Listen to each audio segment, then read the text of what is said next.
I don't think I was enjoying the storyline at first because it was really getting personal because my aunts and my grandmother and my cousins would call me and be like, I can't believe Eddie's done this to you. Like, how dare he have an affair and find out that he has a son, you know, that's been in this world. And I knew what the psychology was. I knew what was going on behind the scenes, but I love the business so much that I protected it, you know, to where I had to go along with my aunts crying and thinking bad of Eddie and calling him names. And I'd be like, well, it's okay. You know, it's okay, Thea. I love him. We're going to work this out.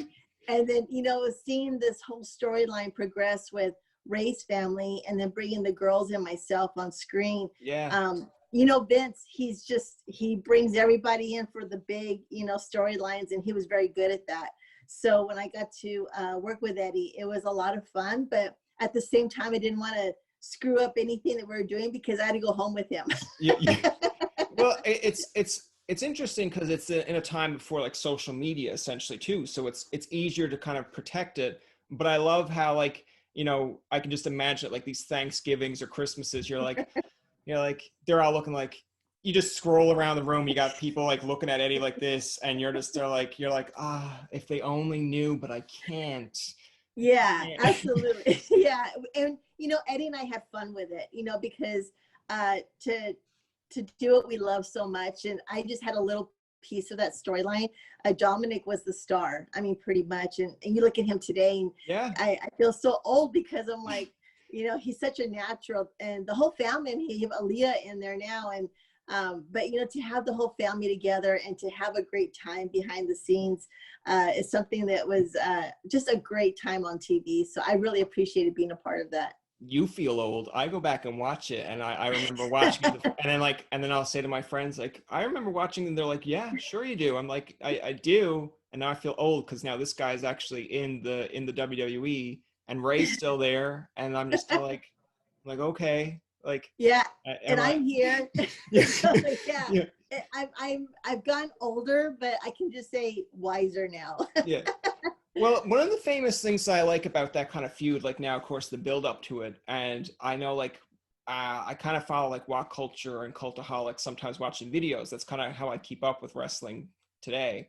But it's like they always show like either a botch or a blooper where it's like Eddie's on top, I guess, of the ladder, and it's like you're supposed to come out, and then it's like, where the fuck is Vickie? And I was just still like, I feel like going like, oh my God, she's having that kind of, it's like, not that when The Godfather was playing another role, Papa Shango moment where it's like, she's supposed to run out. No. Okay, we're going to stop right there. Perfect. Because it wasn't my fault to not come out. Because if you guys watch the match, and I explained this in the book that I'm writing, that they could not send me out yet because Ray was underneath the ladder. Yeah.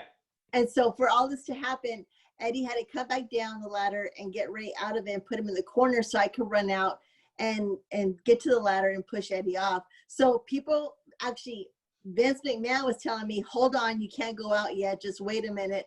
And so they're trying to tell Eddie, you know, you got to get Ray out of the ladder, off the ladder from the bottom and get him to the corner. So just for record speaking, public knowledge, I did not fuck up my spot, okay? Well, perfect. Perfect. I'm glad we got that out of the way, because like because sometimes when you're watching the stuff, it's like, you know, everyone has their own opinion of it, and I'm just still like, you kind of see it, and I'm like, okay, like, did she, or like, is someone just miscue?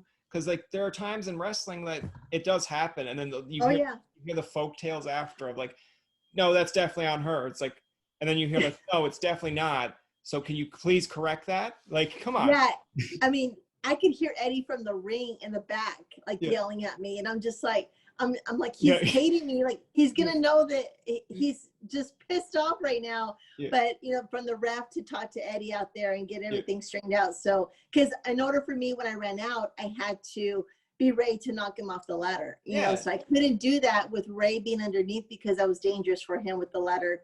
You know, the way it was positioned. So just an FYI to everyone, I didn't screw up my spot. I feel like when you go backstage, you're probably going to like saying to Eddie, like, what are you, come on, I know what I'm doing. Yeah, there was some conversations going on when he got back there. Yeah.